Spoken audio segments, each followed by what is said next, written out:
Assalamualaikum warahmatullahi wabarakatuh. Wasta abdi wafa Maulida Nur Hakim di kelas 11 MIPA 5 bade ngawacakeun biantara tentang kemerdekaan. Assalamualaikum warahmatullahi wabarakatuh.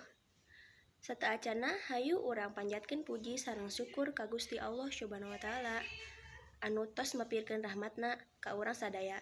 Dugi urang tiasa kempel di acara dinten ieu.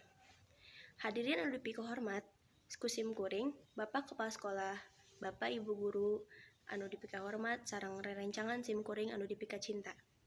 Dinten ieu alhamdulillah urang tiasa kempel sareng patepang rarai dina urutan meriahkeun Hari Kemerdekaan Indonesia. Urang priyogi ka uninga yen di zaman baheula teh seueur pisan pangorbanan para pejuang dina ngabelaan kemerdekaan negara Indonesia.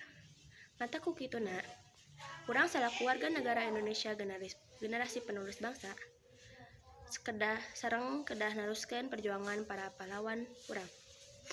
Carana nyaeta diajar sing giat jeung ngawujudkeun cita-cita urang pikeun ngajadikeun kahidupan bangsa Indonesia.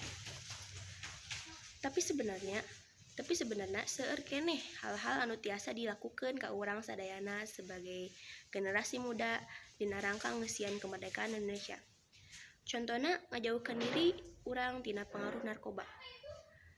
Jauhkeun diri urang tina pergaulan bebas, tawuran anu ngabahayakeun nyawa, jeung sajabana anu mawa pengaruh buruk jang diri urang. Hayu urang sami-sami ngalakukeun hal positif anu aya mangpaatna jang diri urang. Misalna nyieun prestasi di sakola, seueur maca buku berguna, diajar sim bener di sakola, jeung sajabana. Rupina mung sakitu pidato ti sim kuring,